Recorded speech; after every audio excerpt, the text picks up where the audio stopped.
అనే ఈరోజు ఆంధ్ర రాష్ట్ర రాజకీయాలు ఎంత వేడిగా కనిపిస్తూ ఉన్నాయంటే కేసీఆర్ నాని వైసీపీలోకి వెళ్ళిన తర్వాత మరింత హీట్ ఎక్కినట్టుగా కనిపిస్తూ ఉంది. ఇప్పటివరకు వైసీపీలో నుంచి టీడీపీలోకో జనసేనలోకో లేదా వేరే వేరే ఇతర పార్టీలోకి వెళ్ళిన పరిస్థితులు చూసాం మనం గత నెల 2 నెలల నుంచి కూడా. ఇప్పుడు టీడీపీలోంచి ఆయన వైసీపీలోకి వెళ్తున్నానన్న ప్రకటన ఎప్పుడైతే చేశారో జగన్మోహన్ రెడ్డిని కలిసి మెళ్ళో కండువ కప్పి వచ్చిన తర్వాత నుంచి కూడా ఆయన చేసిన ఘాటైన వ్యాఖ్యలు ఎట్లా చూస్తారు?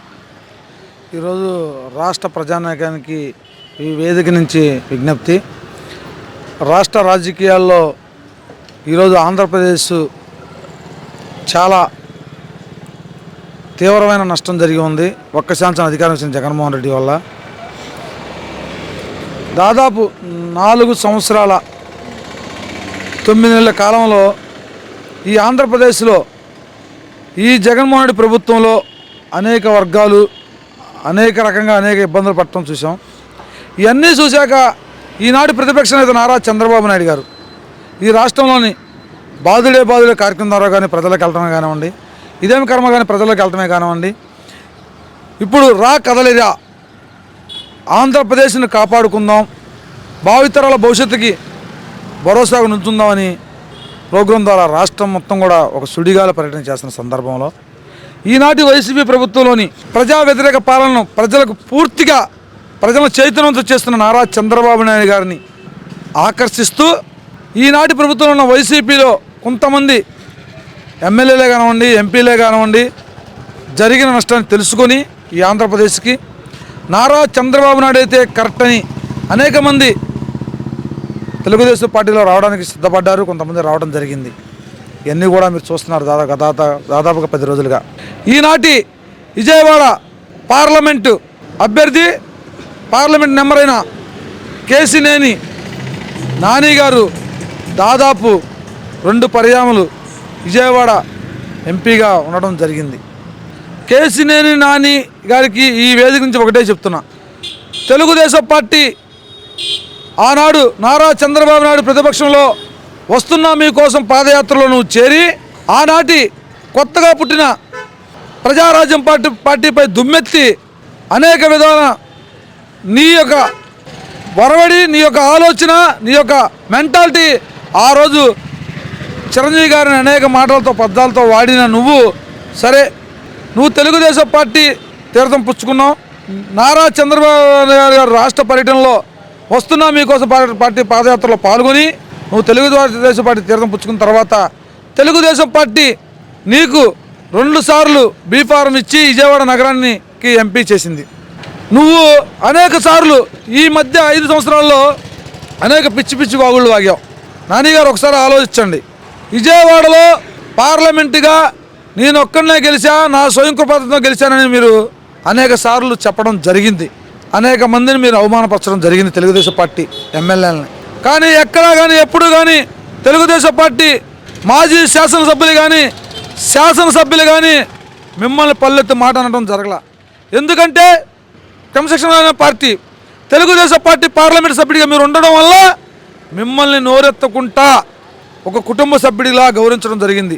నువ్వు ఈరోజు తెలుగుదేశం పార్టీకి ఎన్నుపోటు పొడిచి తెలుగుదేశం పార్టీ కార్యకర్తలపై రెక్కల కష్టంపై గెలిచిన నువ్వు, నీకు దమ్ము ధైర్యం ఉంటే నేను సింగిల్గా గెలిచాను, నేను టాలెంట్తో నేను పార్లమెంట్ సభ్యుడయ్యానని చెప్పిన నువ్వు ఇండిపెండెంట్గా పోటీ చేయాలి. ఈ రాష్ట్రంలో తండ్రి అధికారాన్ని అడ్డం పెట్టుకొని ఈనాటి అధికారాన్ని అడ్డం పెట్టుకొని దాదాపు 2 లక్షల కోట్ల రూపాయలు దోపిడీ చేసిన జగన్మోహన్ రెడ్డి పంచన చేరి నారా చంద్రబాబు నాయుడు గారిని మోసగాడంటావా? నువ్వు పెద్ద మోసగాడివి. నిన్నగాక మనదాకా మా దగ్గర ఉండి అనేక రకాలుగా నారా చంద్రబాబు నాయుడు గారు నిన్ను పొగిడిన వ్యక్తి ఈరోజు నువ్వు ఒక దొంగ పక్కన చేరంగానే నువ్వు నారా చంద్రబాబు నాయుడు మోసం అంటే ఈ రాష్ట్ర ప్రజానికం ఎవరు కూడా పట్టించుకునే పరిస్థితిలో లేరు. గుర్తుపెట్టుకో నాని, నువ్వు తెలుగుదేశం పార్టీ కార్యకర్తలు రెక్కల కష్టం, తెలుగుదేశం పార్టీ బీసీ నాయకులే కానివ్వండి, ఎస్టీ నాయకులు కానివ్వండి, ఎస్టీ నాయకులు కానివ్వండి, మైనార్టీ నాయకులపై కష్టపడి నిన్ను 2 సార్లు పార్లమెంట్ అభ్యర్థిగా పంపిస్తే విజయవాడ నగరానికి నువ్వేం చేశావు? ఆనాడు తెలుగుదేశం పార్టీ ప్రభుత్వంలో చేసిన పనులే ఈనాడు అభివృద్ధి. అమ్మవారు ఫ్లైఓవరే కానివ్వండి, విజయవాడ నుంచి బందరోడే కానివ్వండి, విజయవాడ నుంచి మైలవరమే కానివ్వండి, ఈనాడు ఈ అభివృద్ధి అంతా కూడా చంద్రబాబు కనీసం 100 కోట్లు కూడా విజయవాడకి ఖర్చు పెట్టలేదు. మొత్తం తన వల్లే తన సొంత డబ్బుతోనే ఈరోజు విజయవాడ పార్లమెంట్ నియోజకవర్గంతో అభివృద్ధి చేశానని కూడా కేశినేని నాని చెప్తా ఉన్నారు. ఈ వేదిక నుంచి చెప్తున్నాం, విజయవాడ నగరం అభివృద్ధి కేవలం 2019 నుంచి 2019 వరకే. అది నారా చంద్రబాబు నాయుడు గారి ప్రభుత్వంలో, తెలుగుదేశం పార్టీ ప్రభుత్వంలో జరిగిన మాటే వాస్తవం. విజయవాడ సెంట్రల్ నియోజకవర్గంలో ఆనాటి శాసనసభ్యుడు మా ప్రీతమ నేత అన్న బోండా ఉమాశ్వరరావు గారు విజయవాడ నగరంలో సెంట్రల్ నియోజకవర్గం దాదాపు 400 కోట్ల రూపాయలతో అభివృద్ధి చేయడం జరిగింది. అంతేకాదు పక్క నియోజకవర్గం విజయవాడ నగరం కానుకున్న పక్క నియోజకవర్గం తూర్పు నియోజకవర్గంలో గద్దె రామ్మోహన్ రావు గారు కానీ, అలాగే పశ్చిమ నియోజకవర్గంలో జలీల్ గారే కానివ్వండి, ఆనాటి శాసనసభ్యులు అనేక రకాలుగా నారా చంద్రబాబు నాయుడు గారు ముఖ్యమంత్రి గారు ఉండడంతో అనేక ఫైళ్లు పెట్టి ఈ నగరానికి అభివృద్ధి చేయాలని చెప్పి అనేక నిధులు తీసుకొచ్చి నగరం అభివృద్ధి చేయడం జరిగింది. కేశినేని నాని ఈరోజు సొంత డబ్బులు పెట్టి అభివృద్ధి చేసామంటాం.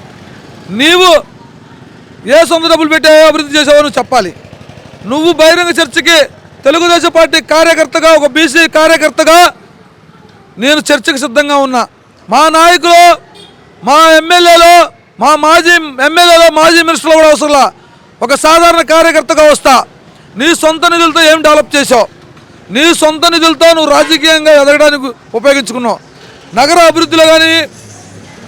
అభివృద్ధిలో పాల్గొనడం కానీ ఎక్కడా కూడా నీ నిధులు లేవని నేను బహిరంగ చర్చకి సిద్ధంగా ఉన్నా. నారా చంద్రబాబు నాయుడు గారు 2014 నుంచి 2019తో అనేక నిధులు కేటాయించి విజయవాడ నగరంలోని పెద్ద ఎత్తున అభివృద్ధి చేయడం జరిగింది. ఆనాటి శాసనసభ్యుడు బోండా ఉమాశ్వరరావు గారు కానివ్వండి, గద్దె రామ్మోహన్ రావు కానివ్వండి, పక్కన జల్లిగానే కానివ్వండి, విజయవాడ అభివృద్ధిలో కీలక పాత్ర పోషించడం జరిగింది. కానీ నువ్వు కూడా ఏ రోజు ఎప్పుడు పాల్గొలా. అంతేకాదు తెలుగుదేశం పార్టీకి నమ్మద్రోహం. నువ్వు తెలుగుదేశం పార్టీ కష్టకాలంలో అనేక కార్యక్రమాలు చేస్తే, బాధుడే కానివ్వండి, ఇదేమి కర్మే కానివ్వండి, ప్రజలను చైతన్యం చేస్తే నువ్వు ఏ రోజైనా ప్రతిపక్ష పాత్ర పోషించావు విజయవాడ నగరంలో? పోషించా. కేవలం దాదాపు జగన్మోహన్ రెడ్డి ప్రభుత్వం వచ్చిన తర్వాత జగన్మోహన్ రెడ్డి ప్రభుత్వంలో ఒక కోవట్టుగా చేరి నువ్వు ఇక్కడ రహస్యాలన్నీ అక్కడ తెలియపరుస్తున్నావు అనేది తేటతెల్లమైంది. ఏ రోజైనా జగన్మోహన్ రెడ్డి కానీ, జగన్మోహన్ రెడ్డి ప్రభుత్వాన్ని కానీ, జగన్మోహన్ రెడ్డి మినిస్టర్లు కానీ, ఎమ్మెల్యేలు కానీ ఏ రోజు కూడా పనులెత్తి మాటల్లా. మేము మాట అనలేదు ఎందుకన్నా అంటే వాళ్ళు చేసిన ప్రజా వ్యతిరేక పాలనపై ప్రశ్నించాల్సిన బాధ్యత విజయవాడ నగర పార్లమెంట్ సభ్యుడిగా, తెలుగుదేశం పార్టీ పార్లమెంట్ సభ్యుడిగా మీపై ఉంది. మీరు ఎప్పుడు ఎందుకైనా ప్రశ్నించలేకపోయారు? ఏ శాసనసభ్యుడు, వైఎస్ఆర్ శాసనసభ్యుడు ఎందుకు ప్రశ్నించలేకపోయారు అంటే కేవలం జగన్మోహన్ రెడ్డి, వైఎస్ఆర్సీపీ ఎమ్మెల్యేలతో మీరు లాలుచిపడి ఈనాటి 4 సంవత్సరాల కాలంలో మీరు కొనసాగడం జరిగింది. ఇవన్నీ కూడా తెలుగుదేశం పార్టీ కార్యకర్తలు, తెలుగుదేశం పార్టీ నాయకులు, తెలుగుదేశం అధిష్టానం కూడా పెద్ద ఎత్తున మీపై అనేక విధాలుగా డేగకన్నులతో చూడటం జరిగింది.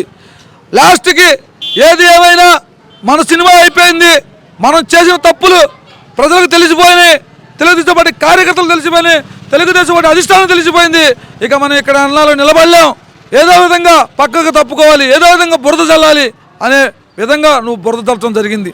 గుర్తుపెట్టుకో కేశినేని నాని, నీకు దమ్ము ధైర్యం ఉంటే, నీకు కలేజా ఉంటే, విజయవాడ నగరంలో అభివృద్ధి చేశానని నిజంగా నువ్వు అనుకుంటే, నీ సొంత నిధులతో నువ్వు ఖర్చు పెట్టి నిధులు అభివృద్ధి చేశా అనుకుంటే, ఇండిపెండెంట్ చేసే సత్తా నీకుందా?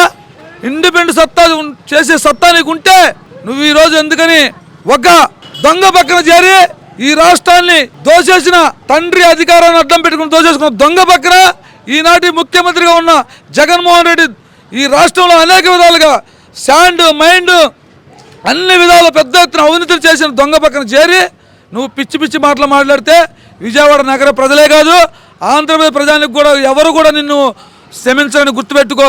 నీకు దమ్ము ధైర్యం ఉంటే ఇండిపెండెంట్గా పోటీ చేయి, అంతేగాని నువ్వు అవాకులు చవాకులు పేలితే ఎవరో పట్టించుకోరు.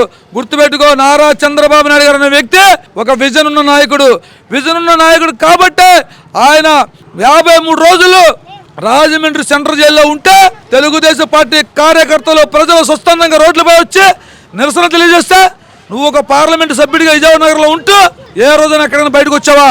ఏ రోజైనా ప్రశ్నించావా? ఈ ప్రభుత్వాన్ని కానీ ప్రశ్నించావా? అక్రమ అరెస్టులు ఖండించావా? నువ్వు కేవలం మా నాయకుడు వచ్చినప్పుడు ఫోటోలు దిగడానికి, మా నాయకులపై నోరు బారేసుకోవడం తప్ప, నోరు దొరక తప్ప నీకు వేరే విషయం లేదు. నువ్వు ఏ రోజు కూడా తెలుగుదేశం పార్టీ నాయకులకు కానీ, కార్యకర్తలకు కానీ అండగా లేవు. నీకు నీ స్వలాభ రాజకీయాల కోసమే నువ్వు పనిచేసావు. నువ్వు గుర్తుపెట్టుకో, ఈరోజు రతన్ టాటా నాకు గౌరవిస్తాడంటే అది తెలుగుదేశం పార్టీ ఎంపీ టికెట్గా నువ్వు గెలవబట్టి నీకు ఆ గౌరవం ఇచ్చిందని గుర్తుపెట్టుకో. ఈరోజు నిన్ను ప్రముఖులు పలకరిస్తున్నారంటే అది తెలుగుదేశం పార్టీ బీఫార్ మీద గెలవబట్టి నిన్ను ప్రముఖులు పలకరిస్తున్నారు. అది గుర్తుపెట్టుకో. నీనాటి నువ్వు చేసిన అవాకులు చవాకులకు రాబోయే రోజుల్లో పెద్ద ఎత్తున నీకు విజయవాడ నగరంలో బుద్ధి చెప్తారు. కాసుకొని రెడీగా ఉండు. నీకు నిజమైన దమ్ము ధైర్యం ఉంటే ఇండిపెండెంట్గానే పోటీ చేయి. దొంగ పక్కన చేరి అవాకులు చవాకులు పెడితే తెలుగుదేశం పార్టీ నాయకులు కానీ కార్యకర్తలు కానీ మహిళా నాయకులు కానీ ఎవరు చూడరు. ప్రతి ఒక్క ప్రజలు కూడా నీకు బుద్ధి చెప్పడం రెడీగా ఉన్నారు. కాసుకో.